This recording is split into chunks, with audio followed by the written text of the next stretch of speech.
Yellow. Yellow, yellow, yellow, yellow. Yellow.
Padded Room Radio is on the air, you motherfuckers. My name is Darian. I'm back for another week of Halloween goodness.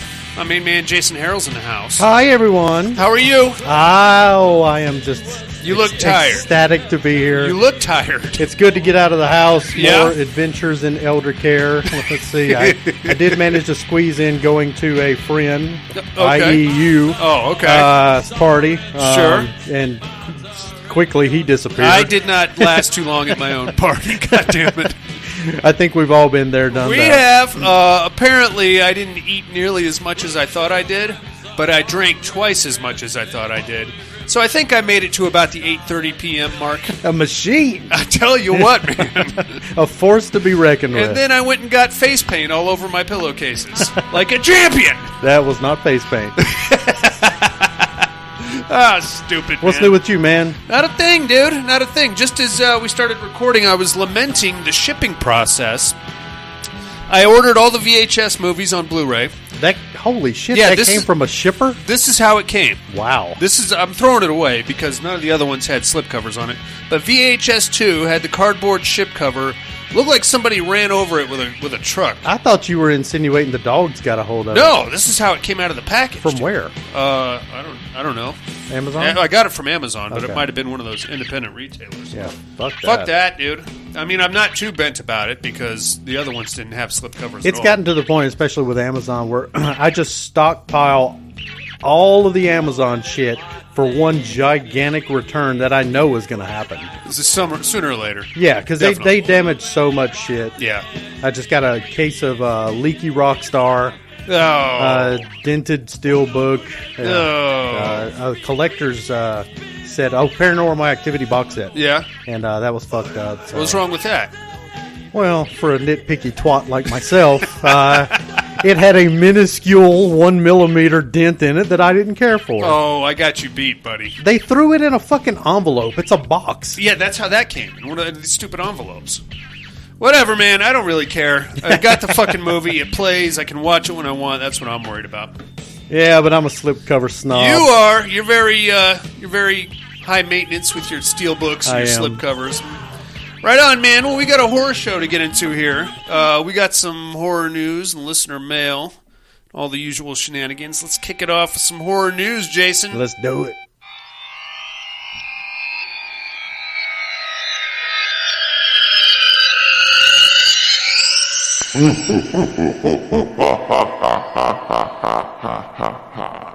Horror news.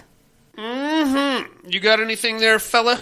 Two things. I don't know if you've touched on them before. In Search of Darkness Part 3. Mm-hmm. Digital release November 22nd. Physical release January 23rd. There's a pre-order on their website where you can get, order the new one or order like a box set with all three. Nice. Which is good because I went to buy the previous two and I don't. It must have been like a limited run. Huh. So you had to buy it like third party. Right. Now I'll have a chance to buy all three. I really want to own all of those. Cool. That's a really good series. I haven't seen any of them. Oh, shit, really? Yeah. Wow. I guess I need to, huh? Yeah. It's a good... Aren't they like 3 hours a piece? They're long hauls. Yeah. Yeah. Give me more. Okay. Absolutely. Don't know if you mentioned this one. Sorority Babes and Slimeball Bolorama Part 2. What? Whoa, let me put my drink down. It is filming. Holy shit. Okay. I actually gave you a breaking news. You did. Wow. I was not aware of this. I've got Sorority Babes and Slimeball Bolorama on my Google pings. I wanted to tell you last week. Wow. But then I'm glad I remembered to bring it up today. I feel like it's whatever it is, it's just going to be a letdown. Well, of course. You can't live up to the original Sorority Babes. Yeah. Well, it's, set such a bar. Of course. This isn't gold, it's painted wood. So I figured you had already mentioned it. I did not. I was unaware. Well, there you go. Right on. That's all you got, big fella? That's it, man. The Conjuring 4 is officially in development. Very cool. Now, the rumor mill is saying that this is going to be the start of the Crooked Man scenario. You remember the Crooked Man? Showed up briefly in Conjuring 2. Yeah, that big CGI fucker. Yeah, he looked like Jim Carrey in the mask. Yeah, it looked pretty bad. Yeah, well, that was, 7-8 years ago? Yeah. Hopefully they can do something better with it. I sure hope so. You remember your Halloween party last year? I do. Very little of it. I showed up with a bottle of vodka from the Harridan Paranormal Reserve. Yes. And they are releasing another run this year. Okay. Only one haunted location All that right. they've aged their vodka in, and it's inside a chamber with the real Annabelle the doll. Interesting. It is. And it's $200 a bottle. I'm not going to buy it this year because it tasted like shit, Jason. That's the problem. Yeah. It was not good vodka. And it came in a cool box, and it had like a little... The one I got last year was from the Basilica Axe Murder House. Mm-hmm. That stuff went quick. I was up at 6 in the morning checking it to see, because that's when the sales started. Yeah. There was 3 locations last year. It was... Basilica Axe Murder House, the Conjuring House, and the Trans-Allegheny Lunatic Asylum. But, yeah, you were saying that they sold out like as soon as they went live. Yeah. I wanted one from the Lunatic Asylum. By the time I got onto my computer, the only thing left was Basilica Axe Murder. It's just crazy that there's that many alcoholic horror fiends out there. Aren't we all? Aren't we all, Jason? I'm not going to do it, man. That's a bit steep. It tasted like shit. This is a beautiful plot to a horror film, though, because I purposefully left the bottle at your house because I knew it would freak your wife out. Next couple of days, I went over there and picked it up because she was yelling at me. Bring it back home. My son drops it, and it shatters in my driveway. And like a day later, he goes out there and cuts his foot on the broken glass. Mm-hmm. I was expecting a full-on possession situation to happen here. Well, his head's been backwards ever since. Nothing. Nothing at all. Not even a backwards head spin. Not even an infected foot cut. Not even really. No, just a Band-Aid and some Bactine, and he was pretty much good. So there's that. What else we got here? I could throw some rusty nails out there on the driveway if you need me to. That's just going to piss him off and give me a $300 hospital bill. Are you ready for the Texas Chainsaw Massacre video game? I'm ready to hear you talk about it. Okay, good. You could just say no. I won't get offended. So what they're saying now is that they are going to introduce more members of the Sawyer family in this video game. Now, wasn't this the one by the guys that did the Friday the 13th? Yes. Okay.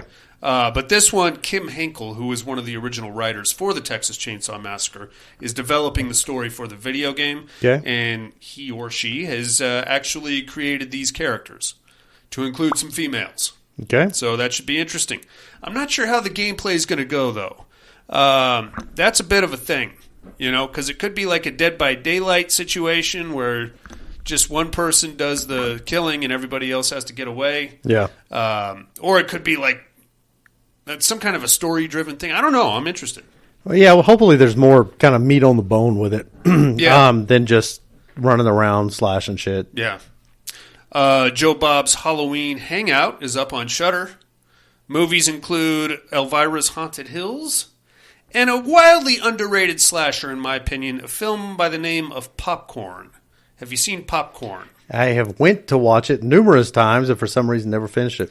I almost bought like a limited release of it. Did. Yeah, of course. I'm like, Jason. well, damn it! I know I want to watch it, so I may as well go ahead and spend too much money for it. Of course, yeah. But I didn't. It's not a bad show. It's a slasher, takes place in a theater during a midnight movie situation. Yeah. There's like some lore behind the movie and all kinds of shit. Well, it's kind of weird because I actually recognized something maybe a month and a half or 2 months ago that I seem to really like a lot of these like theater-based like horror movies. Yeah, like the Final Girls started off in the theater. Yeah. That one movie that was on like that Dollar General. Damn it! It was on like one of those 3 for. With the corkscrew. Yeah, the corkscrew guy. I actually really liked that. Last Matinee or something like that. Yeah, it was the one redeemable movie on the little collector's thing. If I had to go, since we're already on this tangent, if I had to pick a number one theater-based horror movie, Night of the Demons. Demons. Or Demons. Not Night of the Demons. Demons. Sorry. Well, I mean that because that one's just got everything you need. Yeah, man. There's nothing missing from that one. Lastly, Burger King has introduced a Ghost Pepper Whopper for Halloween. There you go. I might try it, but not if it has that goddamn black bun thing. Yeah. Turns your shit red for a couple of weeks. Isn't that dyed with squid ink? I don't know what the fuck's in it, but I don't want that. Every time I do that, I feel like I'm losing a kidney or something, you know? Yeah. I might try it. I like spicy stuff, and I'm not afraid of fast food burgers, so I'll let you know. I'll report back. Please do. The Ghost Pepper. Let us know what Whopper. your prostate and colon think of it. Reporting from the men's room. Reporting live. All right, man. You ready for some listener mail? Hell yeah. Let's get it on.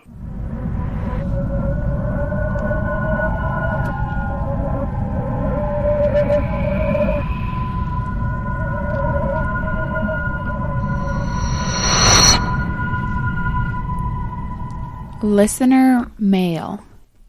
Listener mail.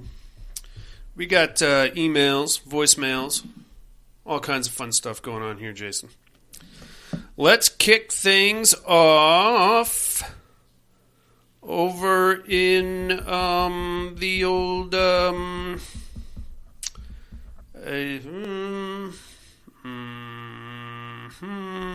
jolly old England. Here comes the horror slut. Subject line, pillow fights. You had me at pillows, Cat. Evening, gents. I do hope everyone had a safe week. Us ladies had a great time, and yes, there was a good pillow fight. I'll let you all use your imaginations. Hee hee. I do agree with the Krites for the Terradome. They do have the numbers, and they're cuter, in my opinion. Time to get back to my shift. Have a safe and healthy week, Cat. Yes, ma'am. Cat's taking the critters in the Terradome. Jason, who do you think would win in a fight between the critters and the Lost Boys? Damn it. Yeah. Yeah, that's not as easy as it sounds, right? I got to go Krites. Yep. I have a feeling about this one, gentlemen. Although I'd argue they're cuter. The Lost Boys? The Lost Boys are cuter. Sorry. Oh, jeez. Or should I say dreamier? Which one's the dreamiest Lost Boy? I think probably brunette guy, whatever his name was. Brunette guy. There's like 19 of them. I can't remember their names. Hey, brunette guy. Hey, Marco, David, brunette guy. Head and shoulders dude. Let's get back here to Reno, Nevada. Here comes the cowboy. Subject line, my nuts. Evening padded room. Hope everyone is doing well and made it in tonight. Hopefully Buddy remembered my nuts so you can put them in your mouth. Haha. If not, I can always swing by and bring them over. Special just for you, Darian. Buddy's not here tonight, cowboy. I don't know what his problem is, but he didn't make it. Maybe he's laid up from eating all those spicy nuts. He probably put too many nuts in his mouth, and somebody's doing the Heimlich maneuver. Or maybe he just kind of, just rubbed them along the brim of his butthole. That could be it, too. He's been known to do that with things. Hindsight. I keep asking him why he does that. I don't know. Terradome, got to go with the critters. They have the numbers and beat the other vamps. Good point. That is a good point. 2 more for the critters. Now, with the mention of the Dark Universe, I rather like The Mummy with Tom Cruise, and don't get why it was so hated. So I watched We're All Going to the World's Fair, and I didn't really get it either, LOL. Also watched Grim Cuddy, which I thought was pretty good, and VHS 99, which I was disappointed in and think the first one is still the best. Side note, there's a chick on TikTok that is creepy like the Siren. Haha, I'll work on sending you one of her creepy clips. Now, are you offering the $400 to have your mom watch us all day? Because I've done more for less. I mean, I can usually be bribed with boobs or beer, as it's known. Well, back to the grind and working on Halloween decorations when I get home. I already made a full-size coffin and a bunch of good tombstones. I'll send pics of the finished decor. Hope everyone has a great week. Catch you on the flip, cowboy. See ya. Right on, cowboy. My mom has money to spend, cowboy, so I will let you two handle the negotiation process and what exactly she expects of you. We got some voicemails here, dude. Let's get down to Alabama with our main man, Alan. Pat Room, what's up? So, Terror Dome, give me the critters. Yep. I mean, they done took out the 30 Days a Night vampires. That's What true. stupid haircuts and fancy motorcycles going to do against them? Anyway, Darian, are you Roman? Oh, you I got got me. to check out some movies this week. I finally saw Three from Hell. Very Liked cool. it a lot. Watched The Monster Club Monster with Club. Vincent Price Yeah. and Donald Pleasance and John Carradine. Really enjoyed that, and finally saw Old Dark House this Ooh. afternoon. I really enjoyed that. I understand why you talk about it a lot. That's one of my favorites. Anyway, hope y'all are doing good. Talk to y'all later. Bye. Have a good one, Alan. Thanks for calling in, amigo. See ya, Alan. That is one of my favorite movies of all time. Yeah, I keep forgetting to check that out. The Old Dark House. If you're going to watch it, watch the one from 1931, not the one from 1960. Okay. The one from 1960 is dumb as shit. Yeah, we're always looking at different properties and stuff. Yeah. Back east for our great migration Of course. back to a real estate. But Sarah has actually been looking at Alabama Oh, that'll be fun. here lately. Okay. So How's property value down there? she's liking it. Yeah? She's really liking it.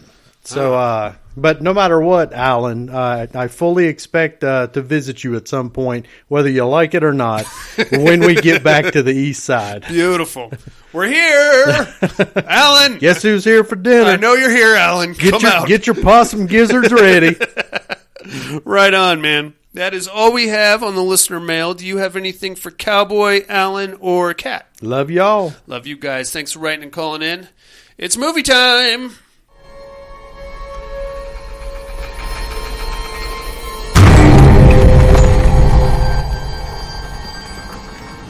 What went we out into this wilderness to find?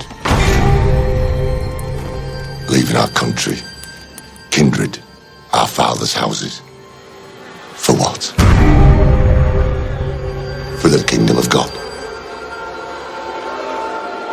Let us pray.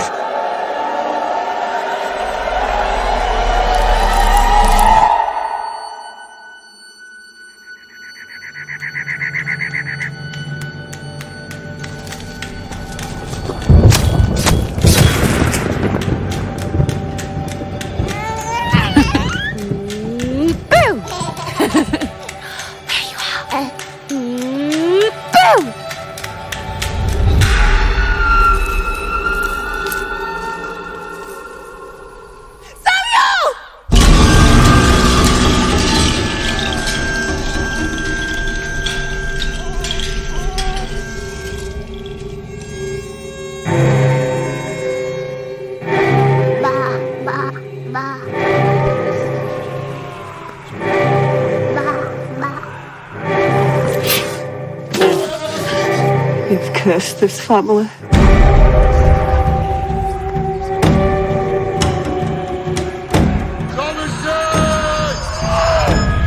Who's there?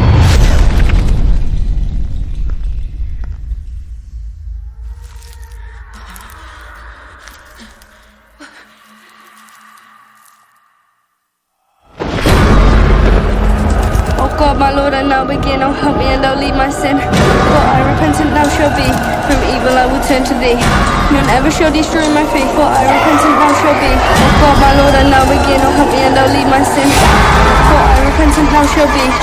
From evil I will turn to thee. Let us leave the wood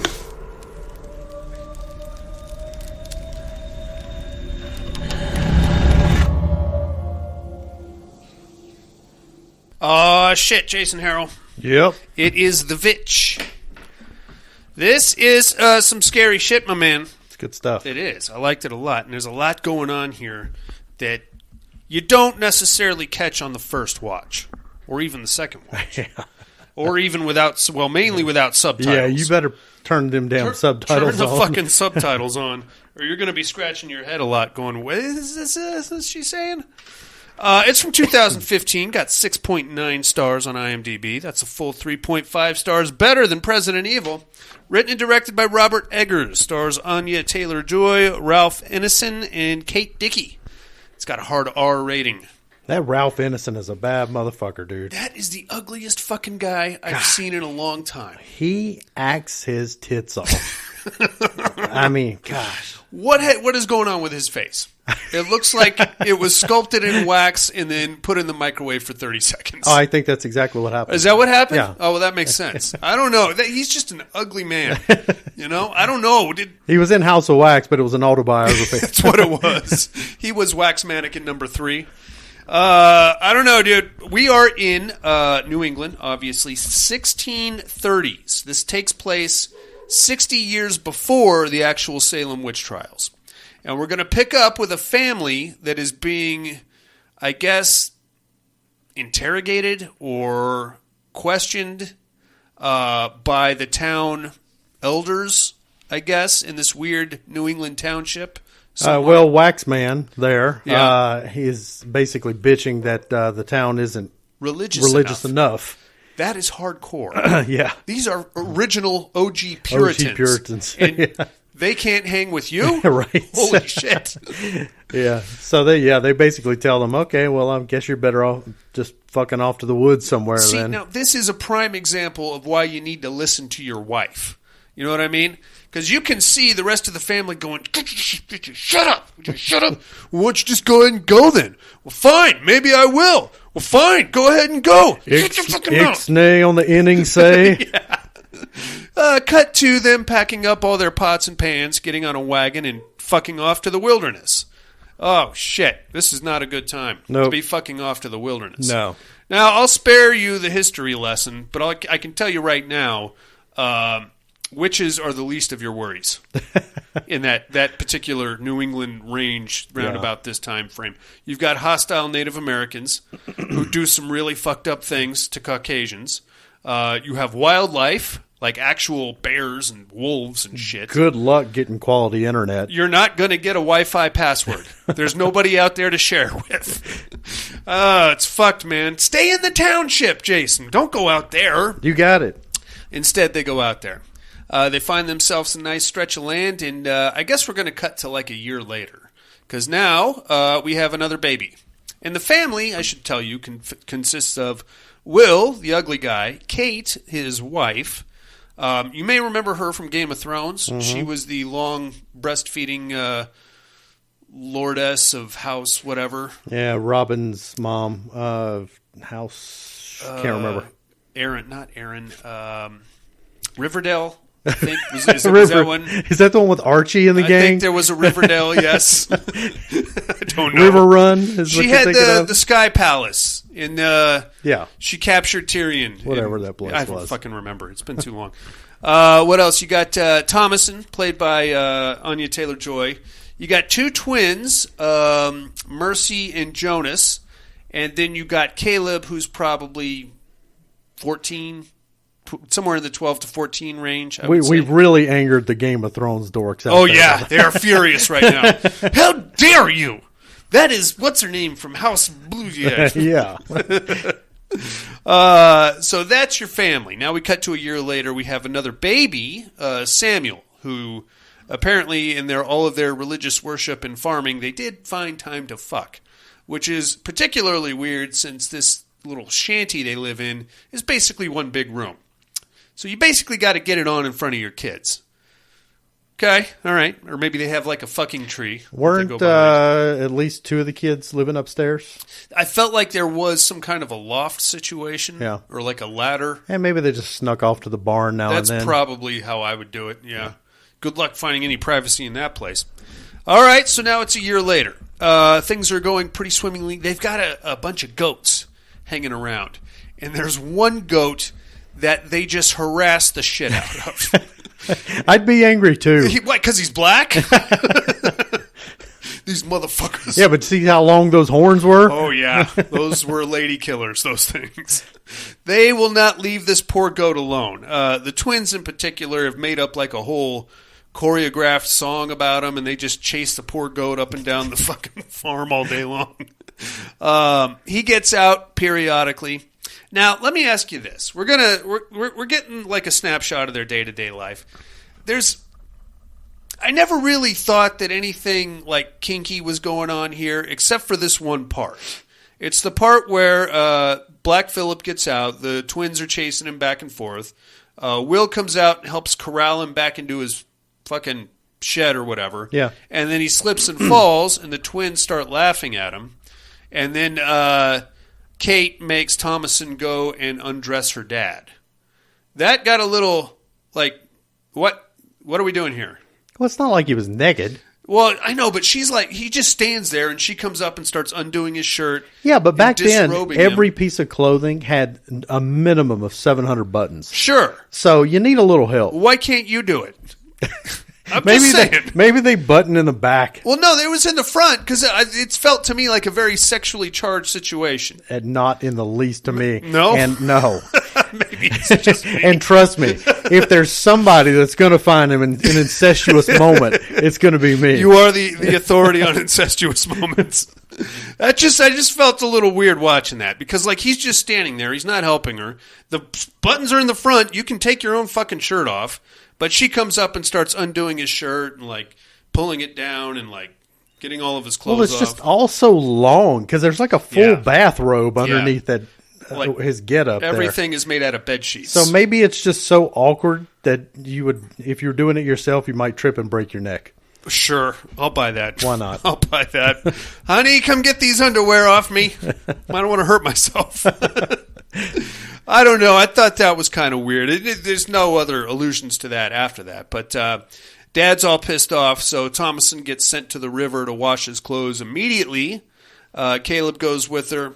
Thomason and Caleb are pretty close, I would say. At least they're like chummy, you know. The twins like sneak down there and they start putting like, "Ooh, I'm the witch of the woods." Yeah, they're a couple of assholes. They are fucking jerk-offs. Yeah. Apparently, the running gag here at the weird religioso house is that there's a witch in the woods, and you got to stay the fuck out of the woods or she'll catch you and eat you. I get that. I would probably tell my kids something else just to keep them out of the woods where the bears and the wolves are. Not to mention the gnarly insects and possibly angry Native Americans. Damn ticks. Ticks! Tell you what, bring termites up in here. That's pretty gnarly. And we get like, I'm blazing through a lot of this stuff, but there's a lot of atmospheric buildup. For example, at this point, William is like looking at his crops. All of his corn is showing up black. Mm-hmm. That's fucked. I don't think you can eat black corn, can you? I wouldn't imagine so. I wouldn't imagine, unless that's what you use to make those black potato yeah, tortilla chips. I'm sure that's exactly what it's made from. Well, then there you go. Yeah. He's golden. You're going to have chips for days. What else is happening? Well, you got a goat. I mean, if we're kind of skipping through, one goat, instead of producing milk, is basically squirting blood. Yeah. The crops are failing. Basically, nothing is going right. No, of course not. They can't yield any crops. Nope. They're not having any success with much of anything, really. No, and tension is building as well. Now, here's the problem. So, food is running out. Winter is approaching. Will and Caleb go out and they go hunting. Now, there's a little subplot here going on about a silver cup. Kate's got a silver cup that was like the wine cup of her father. Mm-hmm. She really enjoys this silver cup. Yeah. Suddenly she can't find the fucking thing anymore. Now, Kate, I think, and this kind of lends itself to my incestuous subplot, is very resentful of Thomason, seemingly for no reason. Except, unless there's something else going on here. Which I'm not saying there is. Right. But she just seems like a little extra cunty towards Thomason all the time. Yeah. She keeps asking Thomason about the cup. Where's the cup? Thomason's like, I don't have your cup. I didn't touch it. I don't know where it is. I don't know what to tell you. everything's getting kind of desperate because now the food is running out. Will and Caleb go out hunting. Now, Caleb swears to everybody that he saw an apple tree somewhere in a nearby valley. So while they're out hunting for rabbits and stuff, they're going to try and track down this apple tree. They happen upon a rabbit. He tries to shoot it, but it somehow the musket backfires and blows something into his eye. Yeah. Not sure exactly what happened there. The gunpowder used for the charge. I have zero expertise when it comes to Well, I'm muskets. a little older than you. You so, are, and you're one of those Revolutionary War impersonators. No, I just took it as it was kind of overpacked there at the flint. Sure. I don't know if it uses flint or a fucking wick or what. Okay, I'll buy that. It was yet another mishap. Basically, amongst all of these other trials that they're going through. What we're telling you is that Will really sucks at this. All of it. He really can't do much of anything. Yeah. He can chop the shit out of some wood. He can chop the wood. He's got that down, and he's good at yelling at his kids. He's not an attractive man. I cannot get his past old that. lady's not very attractive. She's either. not, and she looks like she's got about 20 years on him, so there's that too. Anyway, they come back again, no food. Kate's bent at them because Will took Caleb into the valley, and I guess that was one of her big rules. Kids don't go in the woods ever, never, ever, ever. So she's all fired up, and Caleb kind of covers for him. She's like, "Oh, I thought we saw an apple tree. We were gonna go and pick you an apple because you've been kind of pissy lately." So she kind of writes it. Okay, well, take it easy on that. Don't worry about the apples. Everything is just gradually getting shittier and shittier and shittier. Now, at this point, we overhear a conversation. Kate is kind of falling apart. She's getting all depressed and moody, and she's snapping at everybody. The kids go to bed one night, and Will and Kate are having some what they think is private time. And basically, they discuss the idea of sending Thomason to go work at the neighbor's house, as some kind of a servant or something like that. There's no fucking neighbors out here, Jason. I think maybe it was back in town. I hope so. Yeah. And if I'm Thomason, I'm jumping up and down. Get me the fuck out of here now! Right. I don't want to be here. Thomason's all bent about it. The kids heard the whole shit. Yeah. And then they heard Kate crying about the cup again and all this. So Caleb gets the brilliant idea. You know what? We're not going to have to send you off to the neighbor's farm. We're not going to be short of food because I'm going to walk us right up to that apple tree and we're going to have apples for days, man. And let's go ahead and bring the old flintlock in case I decide to blast me a wolf or something. Bring us a deer home to eat too.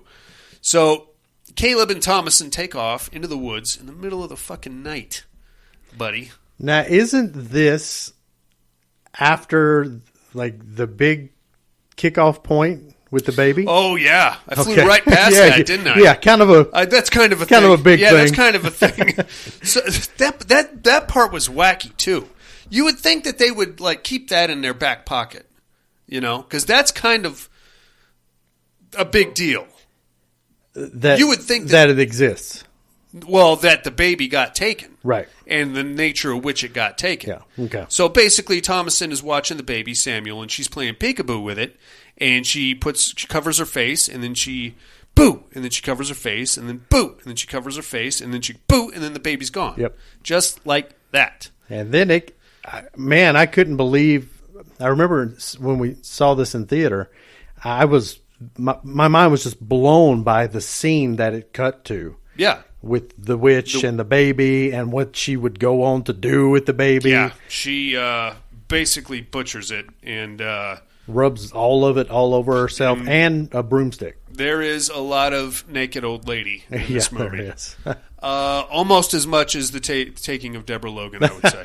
Although we don't get as much frontal in this one. Yeah, so kind of like you're saying, you're surprised that they didn't kind of keep that or subdue it or something like that. Well, I mean, it's going to happen, sure, but you would think that would be the end point. So I watched instead of rewatching it today, I was going to rewatch it with full commentary, but instead I wanted to go watch a bunch of people's analysis. Sure. Stuff. And there was this one guy who was saying that the existence of the witch in the movie can be seen as reality or can be seen as metaphor. And I would very much argue that there's any metaphor to the existence of the witch because it's very affront at like showing the witch take the baby, rub its blood and guts all over everything. Yeah. I mean, it's not like we just conjured that up. No. And there are other supernatural events that occur later in the film that I don't know how those would be metaphorical either. Yeah. Anyway, that's nasty. And that kind of sends Kate, that starts Kate. Yeah. That adds to her downward spiral. Exactly. That's pretty fucked. Now we cut back to Thomason and Caleb, who are going out to find this mysterious apple tree in the middle of the night. They do happen upon a fox or a rabbit, and Caleb's like, I'm going to go get it. He takes off hauling ass after it. Thomason gets thrown off the horse and knocked out. Oh, shit. Now we cut to the next morning. Will and Kate wake up. 2 of their kids are missing. The 2 good ones. They're still stuck with the 2 shitty ones. Still got 2 assholes. The 2 good ones are gone. They're like, oh, fuck. Running around chasing the ghosts. That's all they do all fucking like day long. Ye old PlayStation. God damn it. Goat chasing. You want to go chase the goat again? Yeah! Fuck yeah. I'm going to catch it this time.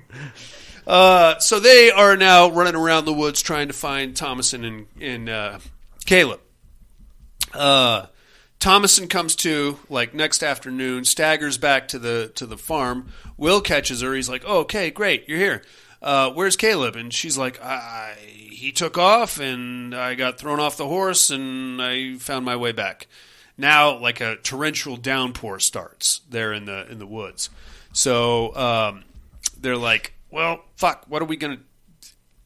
He's out there somewhere, and, we're wasting time here. We could go to the village and get help. We could go to the neighbors 4 miles that way and get help. We could do something. And Will finally is like, all right, as soon as the rain stops, I'll go, and then I'll get some help from the village. Thomason goes to put the goats back in their little shed, and that's where she finds Caleb naked, like propped up against the fence. Now, while Caleb was out parading around the woods, trying to shoot something, he came upon an old shanty. Jason. Now, I'm not one to... Was it inhabited by an old lady? No. It was not. It was actually inhabited by a very attractive young lady with a nice rack on her, too. Those things were really hoisted up. They were. They spackled them up there, I think.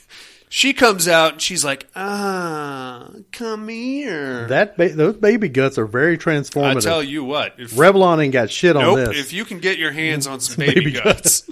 I mean, I prefer not to kill a baby, but if there's like a generic product that has similar qualities, she comes out and she's like, come here. Nailed it. And the hard part is like, you can see...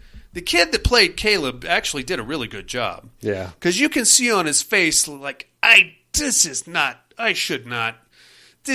no way anything good, but he can't stop because he's 14 and he's horned up. And earlier he was even doing a little tit lurking at Thomason's boobs. He was, as any 14-year-old kid should. Yeah. Maybe not your sister, but any port in a tit storm is what I say. Exactly. So he goes in there, and we don't really see what happens once he goes in there, except now he's naked, and he's propped up against the fence in this torrential downpour. They grab him, they pull him inside, they get him in the blankets, dried off and everything. He's sick as a fucking dog. And this part was kind of strange. Now, they got him bundled up. They're trying to keep him warm. Apparently, the next move to make is to make small cuts on his head and let him bleed. Bloodletting. Is there a point to that? Well, it's like leeching. Well, yeah. But if you have a cold because you've been out in the rain, what good is letting go of some red going to do you? I don't know. Yeah. I mean, whose idea was it to begin with? Their medicine cabinet basically consisted of 2 things. A cross and some dirt. Right. Prayer and cutting a motherfucker open. Hey. Well, we've been praying. That didn't work. Right. Got some bad news for you, Caleb. So anyway, that's what they do, and they keep an eye on him. He's not well, but he's alive. Finally, the next morning, they're like, all right, let's just try to get back. Everybody's here and accounted for. Great. Let's let him rest. We'll get back to work. We got a lot of shit to do. He's going to need some kind of medicine or medical assistance of some kind. So Will goes downstairs. He's like, all right, I'm going to take him back to the village. We'll talk to a doctor. I'm not going to go back empty-handed. So he starts like grabbing a bunch of corn and shit that he can trade and sell while he's there. While he's getting all that ready, Caleb like bolts upright and starts screaming. So everybody runs upstairs to see what his problem is. And what I can only describe as some kind of... Well, what I wrote was that he monologued himself to death. Because it's like a very religious upheaval of like, oh, she's on me and she's attacking me. And then, oh, Jesus, what a swell guy you are. Take me in your arms. And then he just kind of... He coughs up a full apple. Like out of his esophagus. Yeah. That's a big item. At one point, they're talking, because it's like coming out of his throat, they're talking about having to break his jaw to get it out of there, but then he just hurls it out, and it goes flying across the room. At the end of this big religious rapture, he just stops breathing, and that's that. Yeah. It's hands down, like, I'm always so impressed with that kid's chops during that scene. Oh, yeah. And I always took that as like he's got kind of this battle going on with being ensnared by the power of the witch. But then I see, because he was a very devout child, so I always took that as him winning over, him defeating the evil and going into like ascending to heaven or being enraptured by the Lord. Sure. And that's just kind of how I took it. But, man, that kid just acts his ass off. Yeah, he did a hell of a job, especially for somebody his age, given the subject matter. And then he just dies. And then, oh, shit, here comes a bunch of accusations. And so as he's in his death throes, the twins just start going into this nauseous spaz attack. Yeah. And if you know anything about the Salem witch trials, this actually kind of occurred during those also, where the kids that were accusing the ladies of being witches would just randomly have like these epileptic seizures, and then when they came out of it, they'd be like, I was attacked by her. They'd be like, she was on the other side of town. No, in spirits. Woo. You know what I mean? Yeah, it didn't take a lot of hard evidence. No, and it didn't take a lot of convincing either. Yeah. So at that point, the kids snap out of it, and they're like, Thomason's a witch. She told us she was a witch down at the river that one time. And then they run outside and grab Thomason, bring her up there, and they're like, are you a witch? And she's like, no, I'm not a witch. I told that to the kids just to keep them, in line. And then she's like, oh, by the way, they were playing like they were the witch, so maybe you should talk to them. So this part is actually very silly, because we get into this huge emphatic argument, and then somehow they start pointing fingers at the goat. The goat is the fucking witch. Now they're arguing with each other over who the last person to talk to the goat was.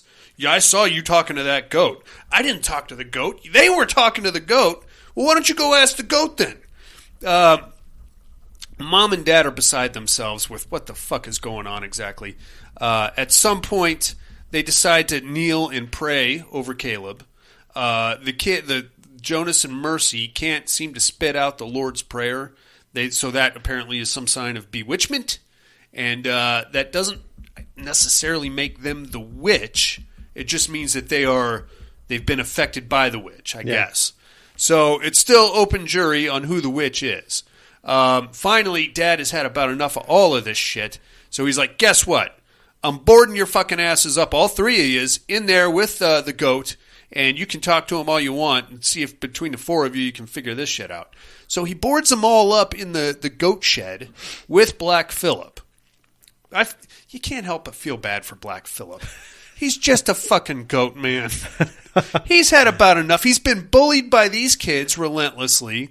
Everybody's accusing him of a bunch of shit he had nothing to do with. I'm a fucking goat, Yeah. And now he's got three asshat roommates he's got to deal with. I don't know, man. They board him up, and then they put him in there overnight. Now, while that night, They fight. I think the plan at this point was they were going to take all 3 kids back to the village the next morning and make formal accusations or something like that. I can't recall. I don't know. Or maybe they just wanted a night alone to get away from these motherfuckers and the goddamn goat. They board them up in there. While they're in there that night, they hear a bunch of weird sounds. And you get a quick snippet of the naked old lady who is now in there with them and Black Phillip. I couldn't tell what she was doing, though. Could you? Mm-mm. Looked like she was like hunched over something. Maybe she was like mixing something or building something. I don't know. But they're all freaking out. Cut to the next morning. Will wakes up. Well, actually, cut to that night. We get a very gnarly scene of Kate waking up in the middle of the night, going around the curtain or whatever it is, where she sees Caleb and Samuel just hanging, just sitting there on the bench. Like, hey, Mom, what's up? Oh, good. I thought you might still be alive. So good to see you guys. I thought you were both dead. Would you like to suck on my booby now? How about a little booby for you? And we get that awesome scene of the crow pecking her tit off while she just laughs.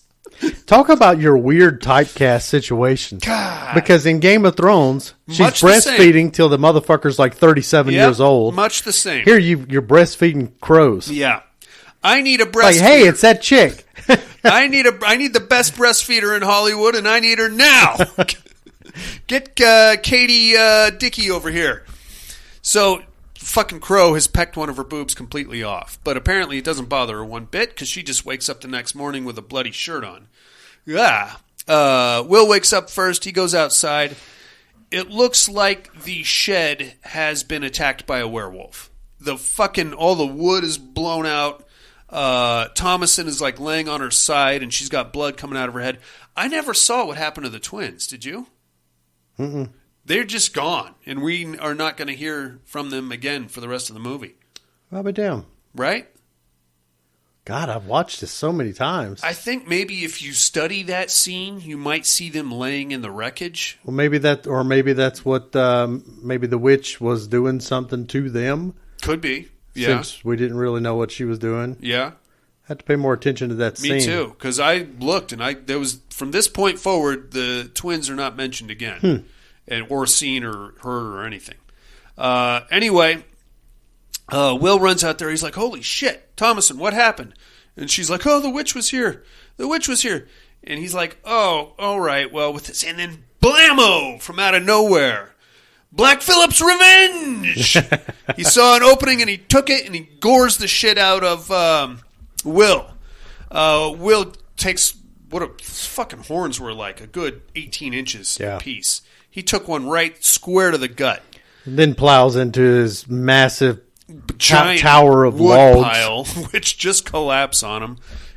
He, for a second, like gets up and grabs an axe like he's going to fight off Black Phillip, but then he just drops it and he's like, "Yeah, this fucking sucks. I'm ready to check out." So he gets gored again by Black Phillip and smashed into his wood pile.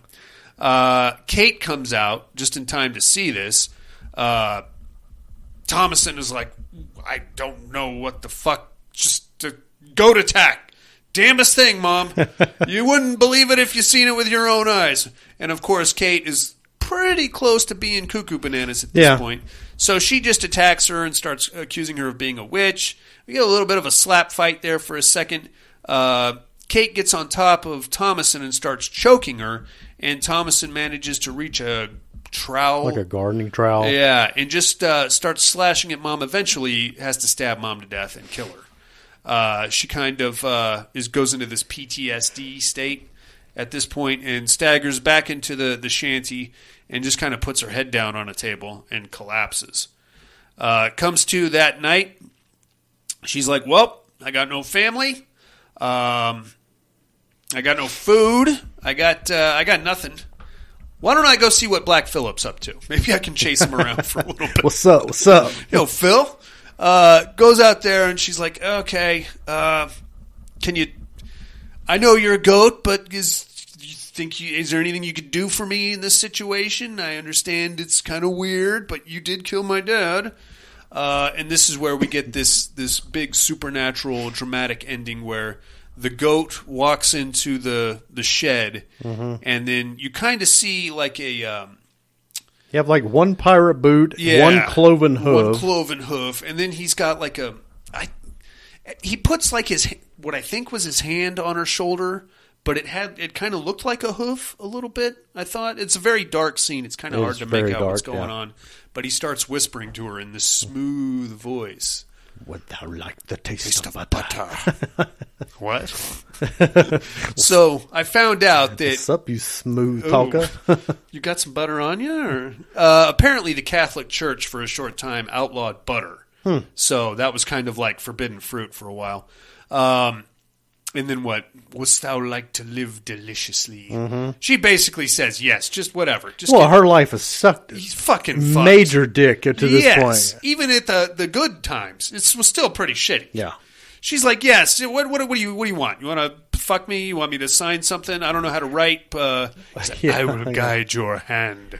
And then she goes walking off into the woods. Naked, of course, where she happens upon some kind of a mosh pit situation. And then a bunch of horny ladies getting down, and then they all float off up into the sky. There, Jason. Living deliciously. What do you think of that?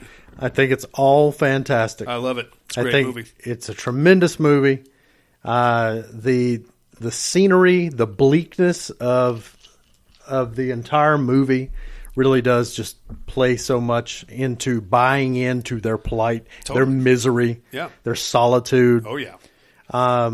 Everything's great about it. It's just such a tremendous movie. I watched one kind of interesting little analysis today where they were talking about how it's also, if you want to look at it from this perspective, it's also kind of an allegory for the 7 deadly sins. Okay. You have the pride of the father. Right.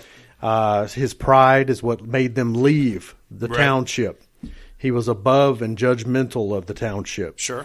Then in this environment where he cannot succeed, that's why he's so consumed with chopping the wood, because it's still the one manly thing that he can actually pull off. Sure. And then it's kind of his ultimate demise. Yeah. In that it towers down upon him. Sweet irony.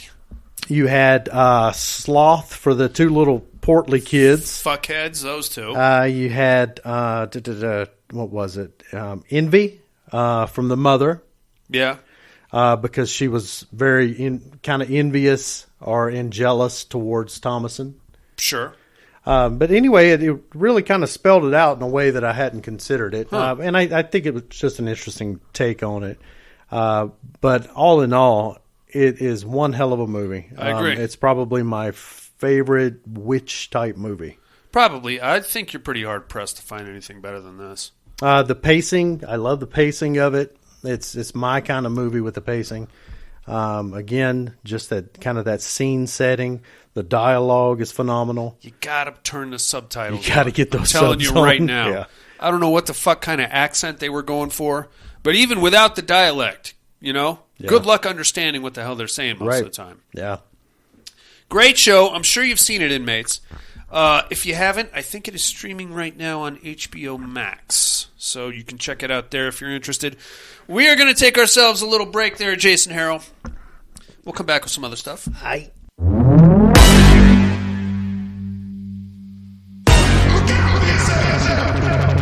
I wake up to the sounds of the silence that allows for my mind to run around with my ear up to the ground. I'm searching to behold the stories that I told when my back is to the world that was smiling when I turned. Tell you you're the greatest, but once you turn the haters. Oh, the misery. Everybody wants to be my enemy. Spare the sympathy. Everybody wants to be my enemy. Look out for yourself. My enemy. Look out for yourself. But I'm ready. Your words up on the wall as you're praying for my phone, and the laughter in the holes and the names that I've been called. I stack it in my mind and I'm waiting for the time when I show you what it's like to be worse fit in the mind.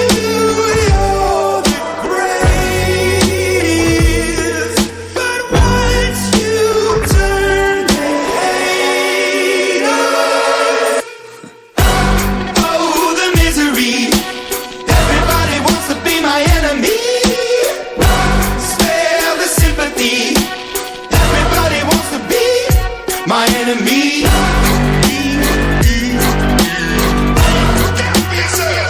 My enemy.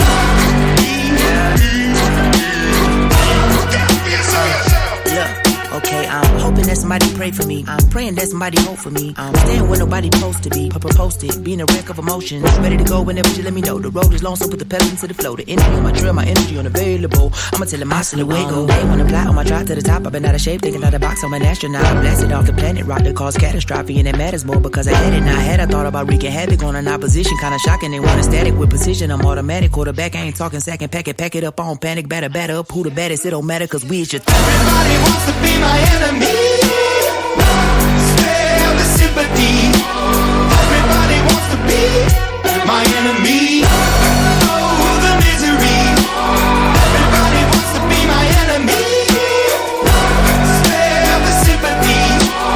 Everybody wants to be my enemy. I swear I'll never be a saint. My enemy. I swear I'll never be a saint.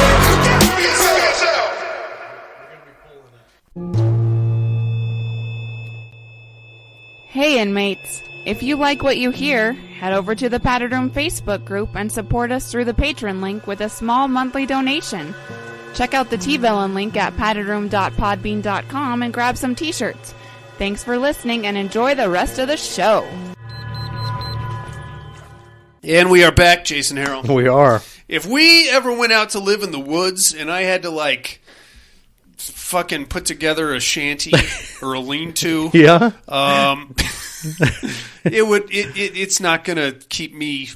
A good fart would knock it over. Do you think you could even muster up like some black corn? You think you could pull it off? Are you kidding me? No? No. What I would do is go out there and complain about everything for a day and a half, and then I'd probably be summarily executed by the rest of the villagers or banished or something. Get rid of that guy. He's bringing us all down. Just make sure Uber Eats still delivers out there. You'll be okay. Yeah. Just, I don't know. I'll call a fucking pizza in or something. And buy a tiny house. Yeah, you know. All right, my man. You ready to get into the Terradome? Hell yeah. Let's do it. No tears, please. It's a waste of good suffering. I'm not gonna hurt you. You didn't let me finish my sentence. I said, I'm not gonna hurt you. I'm just gonna bash your brains in. I'm gonna bash them right the fuck in. I'll kill you all. I'll drive you crazy. I'll kill you all. My worst dream come true. 6-year-old child with this blank, pale, emotionless face, the blackest eyes, the devil's eyes.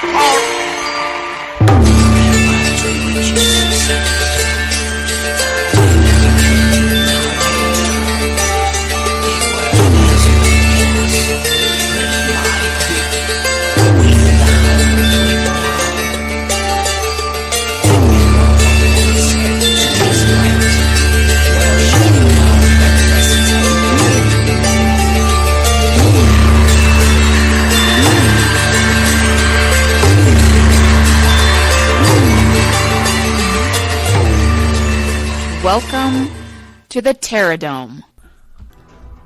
First, last week's winners, Jason. Team's competition, we had the Critters versus the Lost Boys. The chaos emanating from the gas station was cacophonous. The boys rushed in only to find their brethren picked clean to the bone. Then the next wave of Critters closed in on the survivors. With a vote of 8-1, the Critters advance over the Lost Boys, Jason. Damn it. Yep. I mean, that's a hard fight, dude. You know? Who's going to take down the Critters? The Blob. The Blob could take down the Critters. Or possibly RoboCop. I think. I thought the power of David's beard would have won. Mullet. You'd think that they would just swoon and collapse, right? It doesn't work that way, Jason. All right. Come on, man. Let's take a look at this week's matchup, shall we? We are in the Asylum Conference, round 13. As usual, inmates, bear with me. I'm not much of a writer.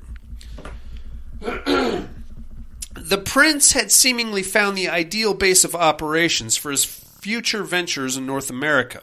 A small ghost town in West Virginia where the sun never shined and the living feared to tread. The town of Silent Hill had been abandoned decades previous. A disastrous fire in the town's coal mine had taken too many lives and left the town and its surrounding areas all but uninhabitable. The ash from the still-burning fire choked out the sun altogether, the perfect home for a vampire and his minions. Time had come to set up operations. While the Count was detained in Europe, his beloved brides were sent to prepare the property for his arrival. As they emerged from their tombs on that first night, they found Silent Hill to be a ghost town of a different sort. The air raid siren marked the arrival of the welcoming committee. Team's competition, we have the Silent Hill Nurses versus the Brides of Dracula. Jason, what do you think of that? Brides. I think I'm going to take the Nurses on this one, buddy. All right. I think I am. And the reason I'm going with it is because they have like stake-like weapons, sort of. So they could get lucky. There's only 3 brides. Yeah, but they got like no aim. They don't. They swing wild. Yeah. But if they can surround the brides, because there seems to be an infinite number of these goddamn sexy nurses. There's 3 Very brides. sexy. Very sexy. I'm taking the Silent Hill Nurses. That's your Terror Dome matchup for the weekend, mates. Brides of Dracula versus the Silent Hill Nurses. As usual, get us your votes by next week. The mental health hotline is area code 775-387-0275. Or on the email at thepaddedroom2011@hotmail.com. I've got some bad news here, Jason. What? Tom Hardy got a last-minute voicemail in. Should we play it? Yeah. Let's do it. I make the rules around here. I decide Clearly. what we do and what we don't do. Guess what, Tom Hardy? He sent you a picture of his tits, didn't Probably. I hope so. That'd be nice. Hey-yo. Hey-yo. Hey-yo. How's my favorite degenerates this What's week? up, last-minute guy? Oh, I hope everyone is doing good. I hope everyone's ready for a good Terror Dome here. You betcha. Man, this is already a over. tough one for me. Love me the Lost Boys, but come on. Critters, right? These are the critters, man. Yeah. If anybody can eat a mullet and like hoop and cross earrings, it's got to be the fucking critters. Yep. So put me down for the critters. Actually, that's not even a tough one. It's just personal preference. Yeah, tough one. you just don't want to see the Lost anyway, I Boys did go. want to get in. I got a bunch of the What Are You Looking At department. Yeah. I got to catch the new Hellraiser. What do you think of that? And I thought that one was pretty good, man. Okay. I'm really impressed with what Hulu's been putting out, man, with getting the Predator back together, getting Hellraiser back together. And I don't know if these are Hulu productions or they just happened to purchase them or I don't know either. or what. But all I can say is I'm pretty stuff. impressed with Hulu lately. Yeah. A couple of things. I think you're right. I think the color on the Cenobites wasn't accurate. I'll be right off. I expected to not like Cenobites. Okay. I feel like once you've seen the Cenobites, what are you going to show new? You know, what are you going to do different? What are you going to do better? Yeah. And I don't know that you can. I feel like everything's going to be a takeoff. Well, sure. But one of the other problems I had was Pinhead was, I mean, it's a bad name, Pinhead. I mean, because they're more like nails in the head. And, True. And in this one, they literally are like very thin pins. Yeah. And I didn't much care for that. And they didn't go around the whole head. You know, they kind of just on the face. They kind of stopped at the crown, I guess. Yeah. They didn't go all the way down the back. And I don't know. I like my Pinhead to be complete, I guess. But yeah, so that one, not so much. I did get to catch the new Munsters. Oh, okay. Never really been a Munsters fan. I was always an Addams Family guy. I guess more of an Addams Family fan, but I just, I don't know. The only reason I watched it is because it's Rob Zombie, and I was like, oh, what the fuck? He's done good before. Sure. Not always, but he has. Yeah. So Definitely not always. Oh. I don't know, man. I don't know if you have to be a Munsters fan. I heard somebody say, hey, if you're a Munsters fan, you're going to love it, because it's like a bunch of Munster vignettes. All right. And maybe that's true. Like I said, I'm not a Munsters guy, so I couldn't comment to that, but all right. I didn't care for it myself. Whoa, shit. Sorry about that. Look out. Something. Hey. God damn it, dog. The other thing I got to catch was dash cam. I really wanted to talk about this one here. I watched that one too, and I was going to bring it up. And what are you looking at? See, I would think that if you are kind of a Munster's nut, that you would be more inclined to not like it because you can't replace Fred Gwynn. No, of course not. And this guy looks nothing like Herman Munster. I mean, he's got the overall kind of appearance, but I don't know. He's got this half-tarred look about him, too. Yeah, but he looks like that in every Rob. It's that same guy. He's in every Rob Zombie movie. It's that guy. Jeff Daniel Phillips, I think is his name.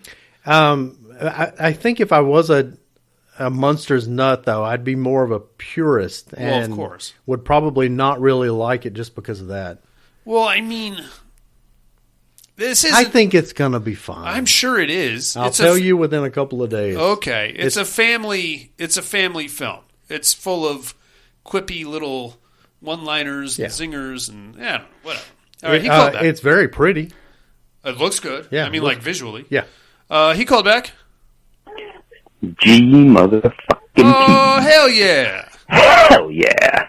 So anyway, I was saying, I actually sure about this flick, how I feel about it. Like, initially, I was like, I don't know, it's kind of stupid, like some of the decisions that the protagonist, or we'll just call her the main character, makes. I can explain. I'm like, what the fuck are you doing? Like, if you got this major fucking problem. Right. I don't want to spoil it because it is a brand new flick. No, I saw you got this major fucking problem. Okay. And you're not going to the people that are trying to help you, you're like, I don't even want to say pushing them away. I'm saying you're actively like fighting them instead of the monster. And then it is, found footage. Right. But it does way too much of that whole fucking,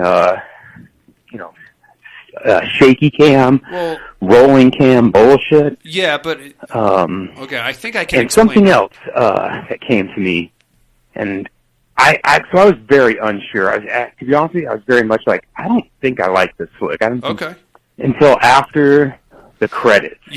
The after credit scene, all of a sudden I was like, wait a second. I know exactly what you're talking about. This flick. Maybe I didn't quite get this flick right. So I'd be curious, your guys' opinions of it. If you do decide to give it a shot, it is found footage, and at least give it a shot until you get to probably 10, 15 minutes in, and you get to the butt buffet rap. And that's a real fucking thing. I didn't make that shit up. Nope. And I think then you'll know whether or not you want to watch the rest of this movie. I agree. After you see that. Okay. Anyway, curious if you guys watch it. Curious of your opinions. Hope all is well. Love you like family. Bye now. I will drop some knowledge on you here in a scant few there, Tom Hardy. So, it's actually a movie I have wanted to see. Where did you watch it at? Is it Hulu? I'm 90% sure it was Hulu. Okay. So if you can hold off on any discussions... Okay, I can skip it. And then we'll reconvene. Sure. Because I have really avoided everything about it. It doesn't even have a great review. I'm going to tell you right now that I'm not going to like it. You are not going to like it. I've been wrong before. I love found footage. You loved Witch Trap, and I thought you were going to come in here and kick me square in the nuts for making you watch Witch Trap. Oh, yeah. That was terrible. But it was fun. It was. This doesn't look like a fun movie. I will say this: it all boils down to the main character. Okay, you're either going to love her or you're going to hate her. That's right. She was actually. So I have seen some quick snippets of other reviews. Okay, and that is most people's complaint. They hate the character. I can see why. Okay, it's the Franklin. I can't. Okay. You're either going to love her or you're going to hate her. Okay. I rather enjoyed her. Okay. I thought she was pretty cool. All right. And I know exactly what Tom Hardy was saying is that you got to sit through the credits. because something is going on while the end credits are rolling. I'll do that. And it kind of puts a whole other paint job on things. Okay. Other than that, we will convene next week, hopefully, if you can make it, and we'll discuss it in full detail. And then, in fact, why don't we make that our immersion therapy for the week? Okay, dash cam, it is locked in. All right, Tom Hardy, thanks for calling in halfway through the show, you maniac. We put you down anyway. In the meantime, how about a little, what are you looking at, Jason? A lot. Me too.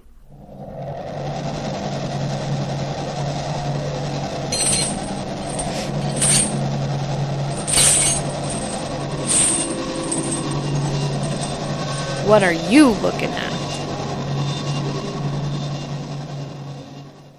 Yes, I'll run you through this as fast as I possibly can. VHS from 2012. I ordered all of the VHS movies after I watched VHS 99. I think what I'm going to do, and don't hold me to this because I'm very flaky, I'm going to do a Patreon show on all the VHS segments. And I'll do it in seasons. I'll cover one segment per show and just give you my thoughts and a quick rundown, and there you have it. There it is. There it is. Don't hold me to that because I probably will not do it. It's never going to pan out. I watched that. I watched Spring from 2014. Have you seen that one? Mm-mm. More of a love story, but the chick is probably one of the most attractive actresses I've seen in a very long time. Turns out she's this Lovecraftian monster. Mm-hmm. But the love story and her trying to keep that from him and all that shit. It's a pretty good show. The Vigil from 2019. Apparently there's a Jewish tradition when somebody dies, somebody of faith has to sit with the body overnight. Naturally, a bunch of weird shit goes down. You've seen this one? Yes. Okay. Not mad at it. Had some pretty good scenes. Yeah, from what I vaguely remember, I think I liked it. Okay. Lux Eterna from 2019. This is another Gaspar Noé jam. Now, here's what I gather about this. Yes. And I could be completely off base. Okay. It's a movie about a movie being made about people, witches being burned at the stake. All right. Now, never mind the witches. Never mind people being burned at the stake. This movie is entirely the director of that movie and one of the actresses and a bunch of infighting on the set. Sounds way too meta. It is, and I showed up on Shudder, and I really liked Climax, so I thought I would give it a shot. It's only an hour long, so we have that going for us. Dash Cam, we'll talk about that next week. VHS 99 from 2022. I will say that I rather liked it, but it's based strictly on my tolerance of the main character. Splinter from 2008. Seen that one? Think so. Gas station. Meth head and two tourists get trapped in a gas station. Mm-hmm. The creature effects in that are bananas. You know I don't recall shit the way you do. Of course not. God damn it. Resident Evil. That's why I have to log all this stuff. You go to your database, you dork. Resident Evil, Welcome to Raccoon City from 2021. That's a good flick. I love it. I love that one. That one's probably going to be in my 30 for 30. Out of all of the Resident Evil movies. That is my favorite. I mean, I used to think it was the original Resident Evil movie, but its rewatchability has really tanked over the years. It's very dated these days. Yeah, it is. And unless you have some kind of mega hard-on for, what's her name there? Mila Jovovich. Yeah. I just don't think it holds up. And lastly, I marathoned American Horror Story Apocalypse. Yeah? What'd you think? For an American Horror Story doofus like me, it's very gratifying because you find out what happened to a lot of the characters from past seasons and how they converge. I didn't care for the ending. We watched that one all the way through. It's been a couple of years now. I'm tragically behind on American Horror Story. Yeah. So if you'll recall, and I'm sorry if I spoil this for anybody, the witches find a last-minute spell that allows one of them to travel back in time. So they send the new Supreme back to take out the Antichrist and avert the apocalypse. Wasn't that the season with way too much Stevie Nicks? She was only in one episode, I think. I thought it was two. Okay. Could be 2. I don't know. Well, but I mean, really. I mean, doing it once is little Stevie Nicks goes a long way. But I could have sworn it was twice, and it just felt like it was really Really, all overplayed. she ever does is show up and sing one song, and then she's like, "I gotta go." I don't need Stevie Nicks music in my American Horror Story. No, but there's this tie-in with one character where she's like a huge thing. And then every time she shows up, her powers get amplified. It's a fucking thing. All right, anyway.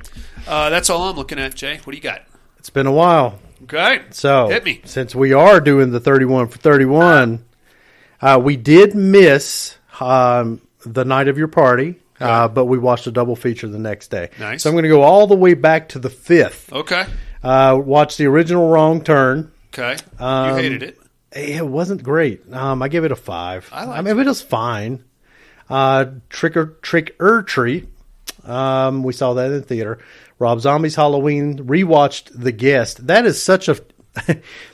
I have apparently seen The Guest before, and it's insanely forgettable because I didn't remember a damn thing about it. Oh, I loved it. I must have slept through it or something. Yeah, but it was actually pretty good. Yeah. Sleepy Hollow, Nightmare Before Christmas, The Lost Boys, Halloween 3, Season of the Witch. My man. 78's Halloween, Casper. Never seen it. Hell House LLC. Ugh. Halloween Ends. We'll loop back to that one in a minute. Okay. Epic Home Haunts. The WNUF Halloween Special. Love Me Some Frank. Deadstream. It's a Great Pumpkin, Charlie Brown. The House of the Devil. Fright Night. Hellfest. VHS 99. Hubie Halloween.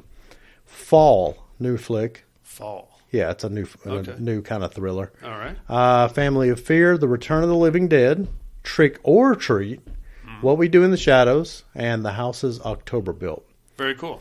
Yep. We have been very successful with getting through our movies this month. Other than today, I have not watched one, but I'll probably put something on while I'm editing the show. We watched The Houses October Built today. What did you think of Hell House LLC? I really liked the first one. You told me that it really kind of tanks after that. Well, they're in production on a 4th one now. Right. So yeah, I never watched beyond the first one. I couldn't get into it, man. So looping back around. Yes. Did you watch Halloween Ends? I did. I didn't hear your take on it. Not very anticlimactic to me.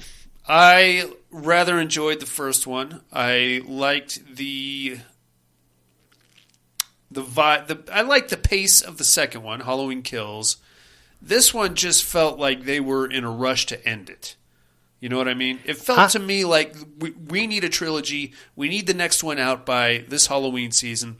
Fucking get Jamie Lee Curtis, get somebody in that mask, shove them in front of the camera. It just makes no fucking sense. There's that too, man. Dude, this movie is so Looney Tunes. That's what it felt like. It felt like they just rushed to get it out. Explain to me that band of thugs, or the band thugs, I guess it was. There is no band group of toughs. No, there is not.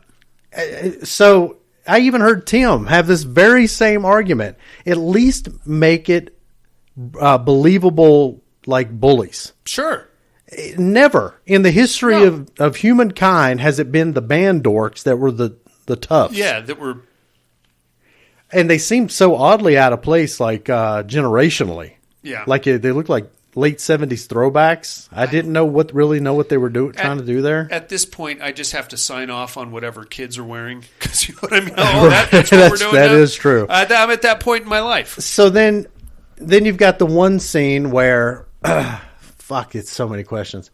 I hate to eat up your time, but I really need some discussion on this because Sarah actually really liked it. Really? Yeah. Wow. Wasn't expecting that. Well, she was happy to see something different. Okay. You know, just not the same old same. But this movie was painted as like the end all be all between Jamie Lee Curtis and Michael Myers. Right. It was not that. No. So, why in the hell, if Michael, I guess, gets his powers back when he kills? Yeah.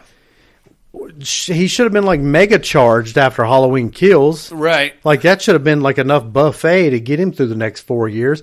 Also, why would he not bring in more people into the sewer to kind of kill them and to get ramp himself up? Charge himself. Why also wouldn't he kill that hobo that lives right outside the fucking thing? Especially if he's evil. If he's evil incarnate. Right. Like everybody everything has alluded to. Right. Why would that guy get a pass? I don't know. Then the scene where the main guy, whatever his fucking name was, him and Michael are staring longingly into one another's eyes. And then Michael sees all of the past transgressions of the guy who has really done nothing bad. Yeah, he's a superhero. He had an accident. Yeah. And killed a kid. Okay. Right. It was an accident. And he's been bullied. Yeah. So a lot of people say, well, that's Michael transplanting himself into the guy. And then the guy starts to get a little whacked out. And he's like, I'm not myself anymore. So I'm like, okay, did Michael kind of pass some of his mojo on to the guy? I didn't. Or was Michael looking and seeing these things play out? So he's like, oh, you know what? We're kindred. That's what I thought. It was like he was seeing the guy's past. I don't know. And then that guy who gets beat up by 4 band nerds takes out Michael fucking Myers? No. Let's see what else. Holy crap. So, and then you have this whole story about the guy who's not Michael, this whole great story that just dies. Yeah.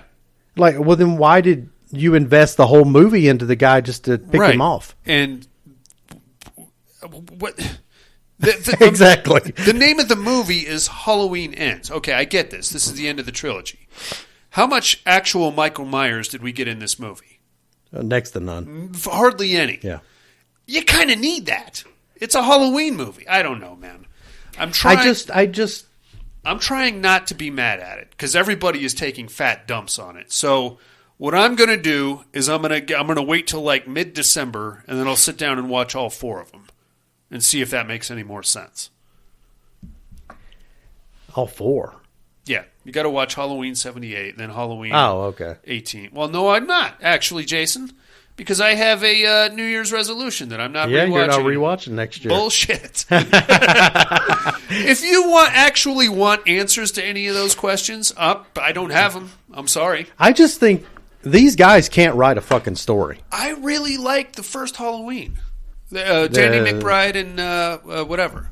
I liked it. 2018. I liked it up to a point because you had multiple people working on the story, and it's almost like they said, "Hey, you guys handle the first part of the movie, and then we'll take over on this part of the movie," because it really was good to a point. Yeah. When somebody else clearly took over, and you had Rambo. Yeah. Fucking Rambo versus Michael Myers. Yeah. And then by the time you get to this last one, Halloween Ends, she has completely abandoned all of her, angst and misery towards Michael Myers, all of the things that she's gone through, the fact that her fucking daughter died. Right. And she's got pumpkins and pies and shit all over the place. And you've got to just embrace the season. What happened to Sarah Connor?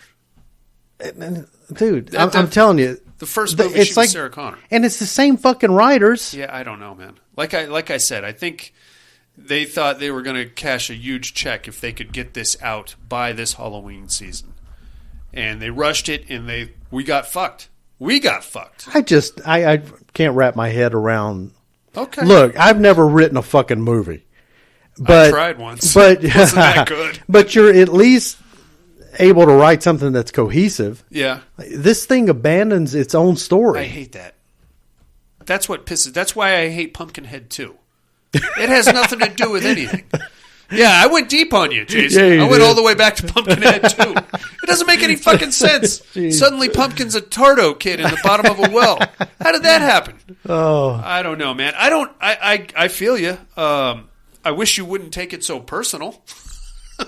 I really hope it's the end. It fucking well better. I at least hope it's the end of Jamie Lee Curtis. I want her out of the picture. Laurie Strode. Yeah.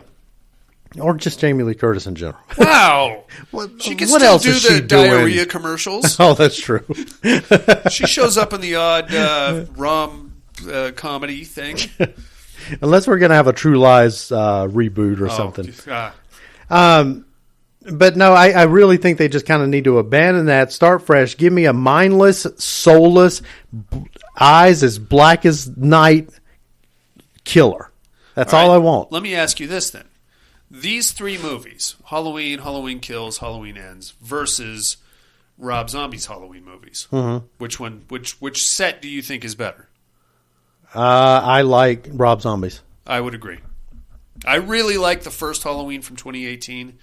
I wasn't mad at Halloween Kills. This one just kind of ruined the whole thing for me now. If you take all the white horse imagery out of Rob Zombie's part 2, yeah.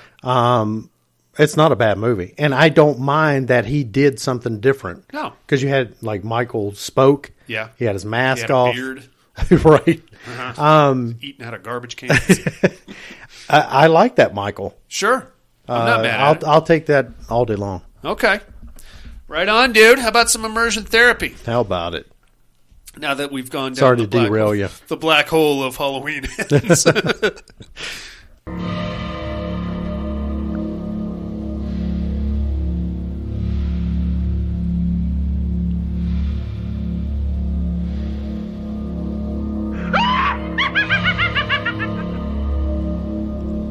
Immersion therapy.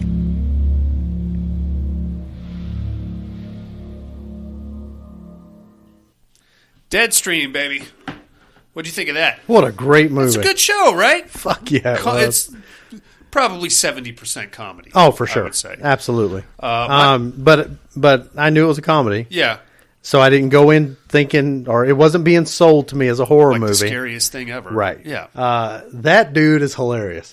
He might be the biggest vagina in a horror movie. He is. If not, he's pretty close. That guy's fucking epic, man. And he can nail a girly scream like he can. So good. Loved it. But he really did carry that movie all by himself. Oh, well, yeah. And he was did the only one such a good job. Yeah. My favorite was when she put her finger up his nose and broke the nail off.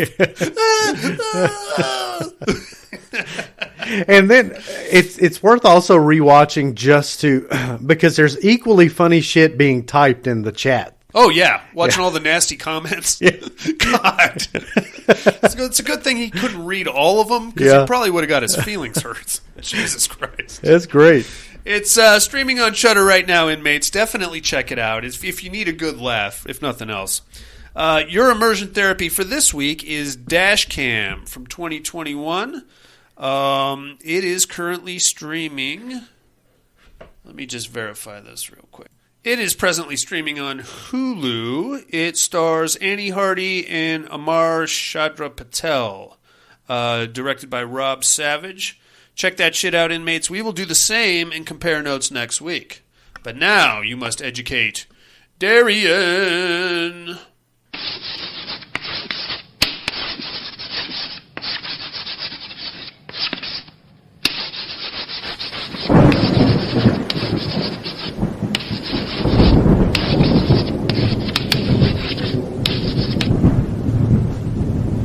Educating Miss Monica.